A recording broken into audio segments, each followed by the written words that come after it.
December 4th, 1872. The Atlantic Ocean stretched endlessly beneath a gray winter sky. A cold wind swept across the deck of the British brigantine Dei Gratia as Captain David Morehouse stood near the rail, staring at the waves. The journey from New York to Gibraltar had been calm and uneventful.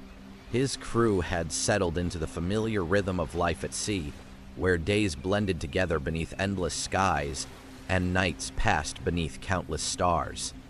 Shortly after noon, one of the sailors suddenly shouted, "Ship ahead!" Morehouse immediately raised his telescope. Far in the distance, a vessel drifted strangely across the water. At first, nothing seemed unusual. Ships crossed these routes every day, but something about this one felt wrong. Its sails were set unevenly. It moved awkwardly. No signal flags flew from its mast. And most disturbing of all, there wasn't a single person visible on deck. Captain Morehouse narrowed his eyes. Slowly, the ship's name became visible. Mary Celeste. His expression changed instantly. He knew that vessel. Only weeks earlier, in New York Harbor, he had personally spoken with her captain, Benjamin Briggs. The two men had shared dinner together before departing. Briggs was 40 years old, deeply respected, highly experienced, and known throughout the maritime world as a cautious and trustworthy captain. He had spent most of his life at sea and had safely completed countless voyages. There had been nothing unusual about his mood, nothing alarming, nothing that suggested tragedy. In fact, Captain Briggs had seemed optimistic. He was making the voyage to Genoa, Italy, carrying more than 1,700 barrels of industrial alcohol. Accompanying him were his wife Sarah and their 2-year-old daughter Sophia. 7 carefully selected sailors completed the crew. Every man aboard had experience. Every man had a reputation for competence. Nothing about the voyage seemed dangerous. Yet now, nearly 4 weeks later, the Mary Celeste drifted alone in the middle of the Atlantic. Captain Morehouse ordered his men closer. As the distance between the ships narrowed, a strange silence settled over the sea. No voices, no movement, no signs of life. Something was terribly wrong. A boarding party was quickly organized. First Officer Oliver DeVoe volunteered to investigate. Crossing over to the abandoned vessel, he stepped onto the deck of the Mary Celeste. His boots echoed against the wooden planks. The silence disturbed him immediately. Ships were never this quiet. Even in calm weather, there were always sounds, footsteps, conversations, the creaking of ropes, someone cleaning the deck, someone checking sails. But here, there was nothing. It felt as though time itself had stopped. DeVoe slowly explored the vessel.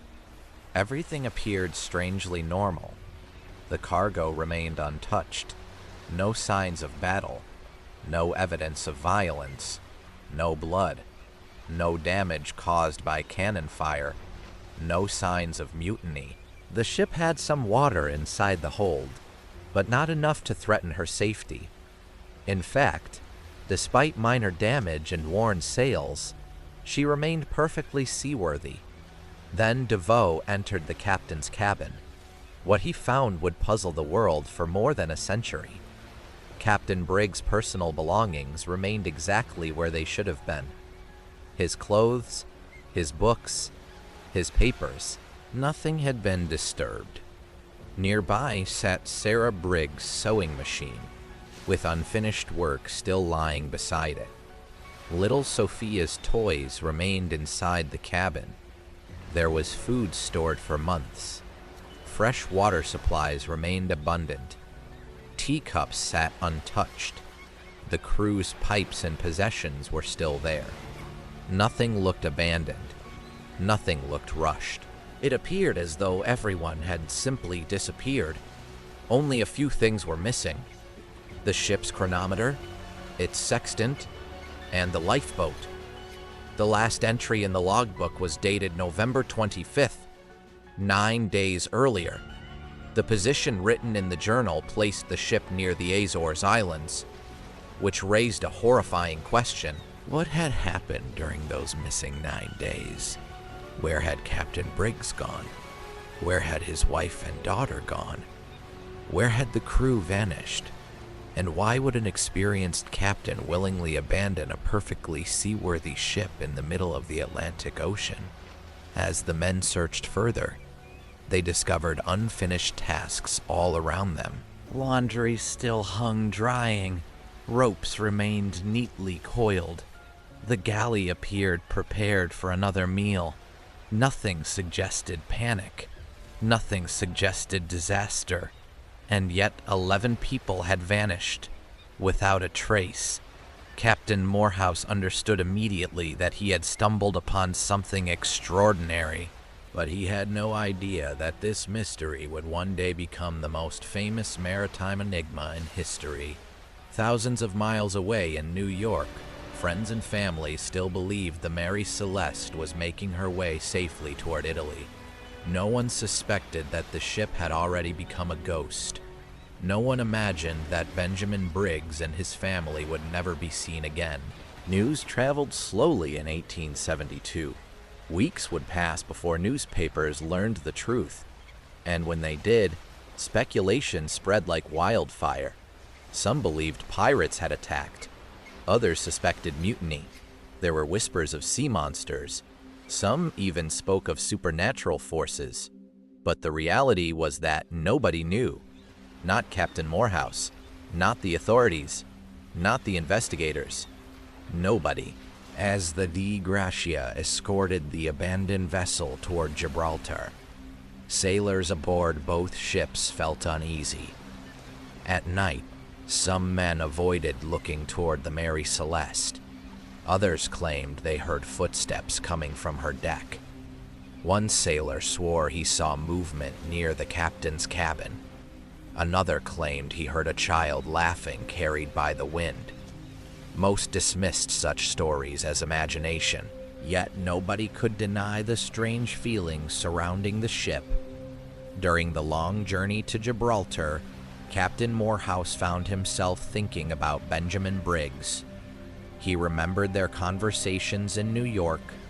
He remembered Sarah smiling as she prepared for the voyage. He remembered little Sophia laughing beside her mother.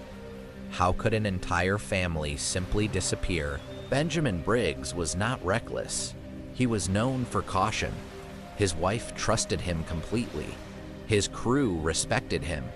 He was not the kind of man who would panic, and certainly not the kind who would abandon his ship without reason. The mystery deepened with every passing day. Finally, on December 13th, 1872, the Mary Celeste arrived in Gibraltar. Crowds gathered along the harbor. News spread quickly. People stared in amazement at the abandoned ship. Rumors exploded across the city. Whispers filled taverns. Everyone asked the same question. Where were the passengers? Where was Captain Briggs? And why had 11 souls vanished from a ship that seemed perfectly capable of completing its journey? Waiting on shore was a man named Frederick Solly Flood, Attorney General of Gibraltar. Experienced, intelligent, and deeply suspicious. As he examined the strange vessel, Flood became convinced that something darker had occurred, something far more sinister, and his investigation would begin a controversy that would haunt the story of the Mary Celeste for generations, because Frederick Solly Flood believed one thing above all else. He did not believe in mysteries. He believed that somewhere aboard that silent ship, someone was lying. By the time the Mary Celeste reached Gibraltar, the strange story had already begun spreading from ship to ship. Sailors whispered about ghosts. Merchants spoke of pirates. Others simply crossed themselves and avoided mentioning the vessel altogether. Standing on the docks that December morning was Frederick Solly Flood, the Attorney General of Gibraltar, a former seaman himself. Flood had spent years dealing with maritime cases. He was known as a determined man, stubborn and deeply suspicious by nature. The moment he heard that an abandoned vessel had arrived carrying a cargo worth thousands of dollars, he became convinced that something criminal had happened. Flood immediately ordered an official investigation. The men of the Dei Gratia expected praise for saving the abandoned vessel. Instead, they found themselves under suspicion. Captain David Morehouse was questioned. His officers were questioned. Even ordinary sailors were interrogated. Flood refused to believe that 11 people had simply vanished. He suspected murder. Perhaps the crew of the Dei Gratia had intercepted the Mary Celeste. Perhaps they had killed everyone aboard. Perhaps they had hidden the bodies at sea and invented the story to claim salvage rights in the valuable cargo. The accusation shocked everyone. David Morehouse had known Benjamin Briggs personally. The two captains had shared meals together. Their wives were friends. To suggest murder seemed absurd. Yet Flood remained unconvinced. For weeks, investigators searched every inch of the vessel. They inspected the cabins. They examined the deck. They opened cargo hatches. They searched for blood. They searched for hidden weapons. They searched for any evidence that might support murder. At one point, investigators discovered several marks on a sword belonging to Captain Briggs. Flood immediately declared them bloodstains, but laboratory analysis later proved they were nothing more than rust. Another expert claimed cuts found on a section of wood were made by an axe, perhaps evidence of violence. But nothing could be proven. No bodies were found, no signs of struggle, no signs of mutiny, no signs of piracy, nothing. Meanwhile, newspapers around the world began reporting the strange case. Readers were fascinated. How could an entire ship's company disappear? The Mary Celeste became front-page news. Speculation spread rapidly. One newspaper claimed pirates had attacked. Another suggested mutiny. Others described secret conspiracies. Everyone had theories. Nobody had answers. As investigators continued searching, they began examining the ship's cargo. The Mary Celeste had departed New York carrying 1,701 barrels of industrial alcohol. The cargo was valuable but dangerous. When inspectors counted the barrels, they discovered something interesting. 9 barrels were empty. At first, this seemed suspicious. Had someone stolen the alcohol? Had the crew been drinking? But further examination revealed something unexpected. The 9 empty barrels had been made from red oak rather than white oak. Red oak was porous. Alcohol vapors could escape over time. Perhaps some of the barrels had leaked. Perhaps dangerous fumes had filled the cargo hold. He proposed another theory. Perhaps Captain Briggs and his crew had staged their own disappearance. Perhaps they had sold the cargo secretly and escaped. But those who knew Benjamin Briggs rejected the idea immediately. The captain came from a deeply religious family. His reputation was impeccable. Friends described him as honest, cautious, and devoted to his wife and children. He had spent his life building that reputation. He would never throw it away. And even if he somehow wished to disappear, why bring his wife and 2-year-old daughter into such madness? The theory collapsed. One by one, Flood's suspicions fell apart. Eventually, the authorities were forced to admit something uncomfortable. There was no evidence, no murder, no piracy, no mutiny, no explanation. Months later, salvage money was awarded to the crew of the Dei Gratia, although far less than expected because of the suspicions surrounding the case. Captain Morehouse returned to sea, but the accusations haunted him. Some people continued believing he knew more than he admitted. Others defended him. Yet the greatest tragedy belonged to the Briggs family.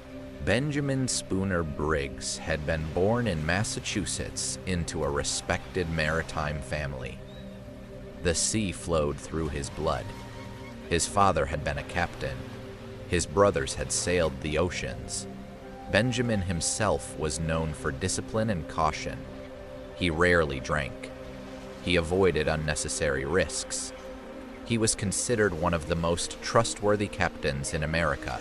His wife, Sarah, adored him. Unlike many women of the time, she often accompanied him on voyages. Their young daughter, Sophia, brought joy wherever she went.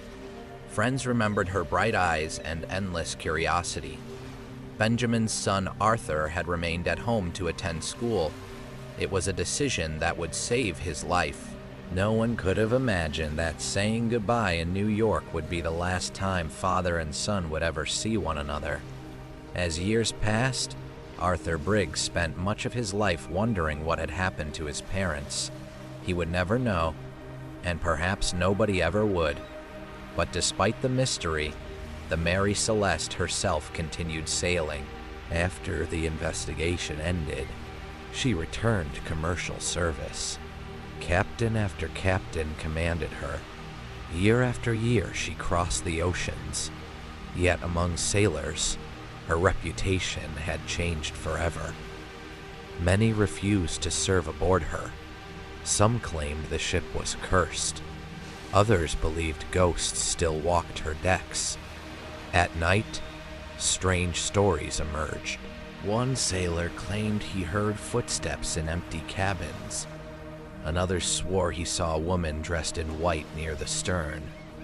Others reported hearing laughter that sounded like a small child.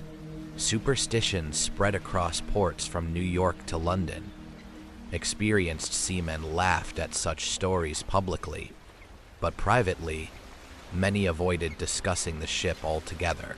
Still, the greatest mystery remained unsolved. What had happened during those final 9 days after November 25th? Why was the lifeboat missing? Why had the sextant and chronometer disappeared? And what terrible event convinced one of the most cautious captains in America to abandon a perfectly seaworthy ship in the middle of the Atlantic Ocean? For decades, the world searched for answers, and with each passing year, theories grew stranger. Some spoke of giant squid, others blamed sea monsters. There were rumors of underwater earthquakes, stories of giant waves, whispers of ghosts, and eventually, stories that involved something far beyond human understanding. But hidden beneath all the myths and legends was a possibility far more frightening, because perhaps nothing supernatural had happened. Perhaps the answer was something far simpler, something terrifying precisely because it was so ordinary. And if that theory was true, then Benjamin Briggs had made one terrible decision. One decision that lasted only seconds. One decision that may have doomed every soul aboard the Mary Celeste. A decision born not from madness, but from fear. Years passed, then decades. The men who had first boarded the abandoned Mary Celeste grew old. Some died without ever understanding what they had witnessed. Newspapers continued printing new theories. Writers embellished the story. Rumors transformed into legends. Facts became mixed with fiction. Yet, buried beneath all the sensational stories, historians slowly began piecing together the final days of Captain Benjamin Briggs and his crew. The last official entry in the ship's log had been written on the morning of November 25th, 1872. According to the coordinates, the Mary Celeste had reached the waters near the Azores Islands. Everything seemed normal. The weather had been rough at times, but nothing extraordinary. No storms powerful enough to destroy a ship. No reports of pirates. No nearby vessels. Nothing unusual. And yet, sometime after that final entry, something happened. something that caused Captain Briggs to make a decision historians still debate today.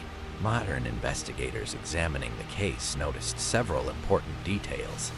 The Mary Celeste had not been found far from her last recorded position. Only about 400 miles separated the location in the logbook from where she was eventually discovered, which meant she had likely drifted unattended for several days. The ship itself had suffered minor damage. Some sails had been torn. Water had entered the hold, but there was only about 3.5 feet of water inside. For an experienced captain like Briggs, that amount posed no immediate danger. The pumps, however, were found partially disassembled, and one of them appeared faulty. That detail caught historians' attention. Suppose Captain Briggs believed the ship was taking on far more water than it actually was. Suppose the broken pump gave him inaccurate information. Suppose he thought the Mary Celeste was sinking. Would he abandon ship? Friends who knew him believed he might. Not because he was reckless, but because he was cautious. His wife and 2-year-old daughter were aboard. He would never gamble with their lives. Still, something didn't fit. Even if Briggs feared the ship was sinking, why leave a vessel that could still float? Why risk a lifeboat in the open Atlantic? The answer might have been hidden inside the cargo itself. 1,700 barrels of industrial alcohol. Investigators eventually discovered that 9 barrels had leaked, and alcohol vapors are dangerous, invisible, odorless, highly explosive.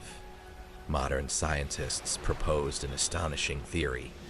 Perhaps fumes had accumulated beneath the deck. Perhaps one spark, one strange noise, one small explosion had terrified everyone aboard.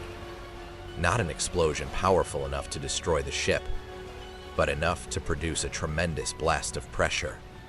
Enough to shake the vessel. Enough to convince Captain Briggs that the entire cargo might ignite. Years later, researchers conducted experiments.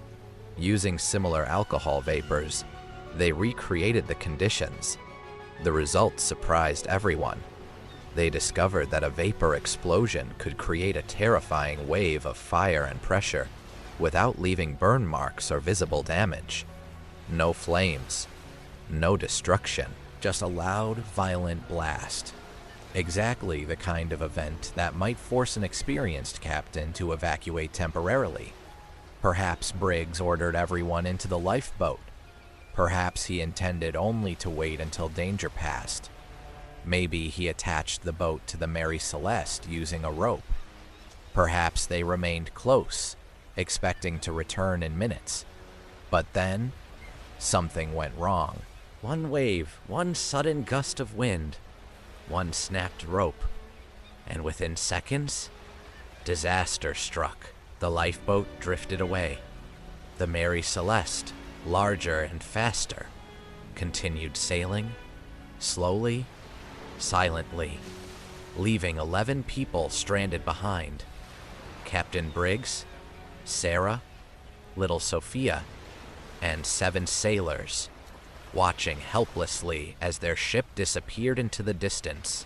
Alone, lost, without food, without shelter, surrounded by thousands of miles of ocean.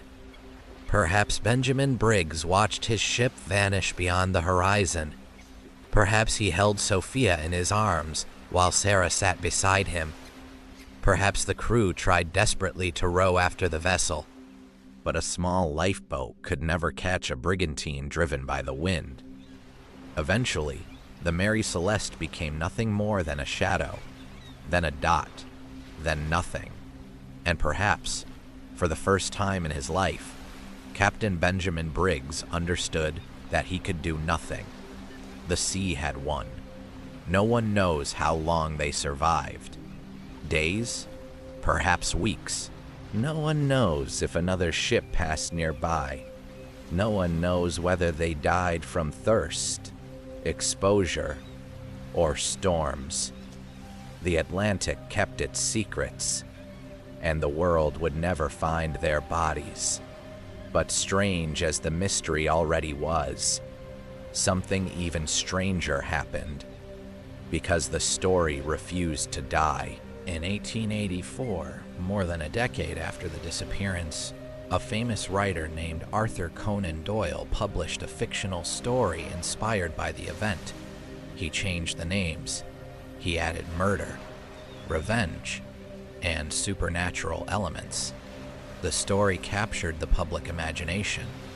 Soon people forgot which parts were fiction and which parts were reality. Newspapers added their own inventions. Some claimed plates of food had been found still warm on the table. False. Others said a cat had survived aboard the ship. False. Some claimed half-eaten breakfasts remained untouched. Also false. Over time, myths multiplied, and the truth became buried beneath endless speculation. Meanwhile, the Mary Celeste herself continued sailing. Captain after captain commanded her. Years passed. Her reputation frightened sailors, but business continued. Until 1885, 13 years after the disappearance of the Briggs family. Her final captain was a man named Gilman Parker. Unlike Benjamin Briggs, Parker was dishonest, greedy, and drowning in debt. Desperate for money, he devised an insurance fraud. His plan was simple: load the aging vessel with worthless cargo, sail her into shallow reefs, collect the insurance money, then walk away rich. In January 1885, near the coast of Haiti, Parker deliberately ran the Mary Celeste aground, but his scheme failed. Investigators uncovered the fraud. Parker's reputation was destroyed. He died only a few months later, and there, on a lonely reef, the Mary Celeste met her end. The famous ship slowly broke apart beneath waves and storms. Wood scattered across the sea. The vessel that had puzzled the world disappeared forever, or so people believed. Because legends have strange ways of surviving. Even today, more than 150 years later, historians still debate what happened. Books continue to be written. Documentaries continue to be filmed. Researchers continue searching for answers. And somewhere beneath the Atlantic, perhaps lost forever beneath endless waters, lie the remains of a lifeboat carrying 11 souls. Benjamin Briggs, Sarah Briggs, little Sophia, and 7 men whose final moments were witnessed only by the sea. Perhaps they spent their last hours hoping. Perhaps they believed rescue would come. Perhaps they watched the stars above them and prayed. No one knows. And maybe that is why the story still fascinates us. Not because of ghosts, not because of sea monsters, not because of pirates, but because sometimes the greatest mysteries are born from ordinary moments. One decision, one mistake, one unexpected gust of wind, and an entire family can disappear from history. The Mary Celeste was not the victim of monsters. She was not cursed. She was simply a ship. Yet somehow in the endless silence of the Atlantic Ocean, she became something greater. A legend. A question without an answer. A reminder that even in an age of maps, science, and reason, the sea still keeps secrets. And perhaps it always will. Because somewhere beyond the horizon, beneath waves older than memory itself, the Atlantic continues to whisper the names of those who vanished.